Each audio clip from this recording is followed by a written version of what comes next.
Bangladesh premier league শুরু মানে শুধু ক্রিকেট নয়, এর সঙ্গে আসে নাটক, বিতর্ক আর শেষ মুহূর্তের চমক। আর এবারের বিপিএলেও তার ব্যতিক্রম হলো না। টুর্নামেন্ট শুরুর ঠিক 24 ঘন্টা আগে তৈরি হয়েছে বড় এক প্রশ্নচিহ্ন।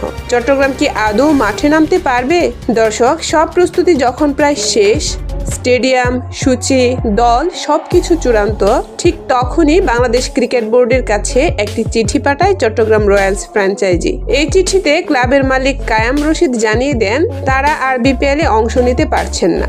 বিষয়টি দ্রুত জানানো হয় বিপিএল গভর্নিং কাউন্সিলকে, যেখানে সাকিব, রাজীব ও রহমান মিঠুর উপস্থিতিতে এই সংকটের বিষয়টি প্রকাশ্যে আসে। চট্টগ্রাম রয়্যালসের দায়িত্বে থাকা ট্রায়াঙ্গেল সার্ভিসেস নামের প্রতিষ্ঠানটি শুরু থেকেই ছিল বিতর্কের কেন্দ্রে।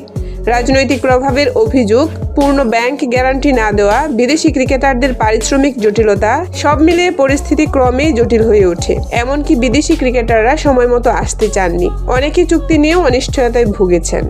আগেও দেখা গেছে টুর্নামেন্ট শুরুর ঠিক আগে চট্টগ্রাম ফ্র্যাঞ্চাইজিকে ঘিরে বিশৃঙ্খলা। এবারও ব্যতিক্রম হলো না।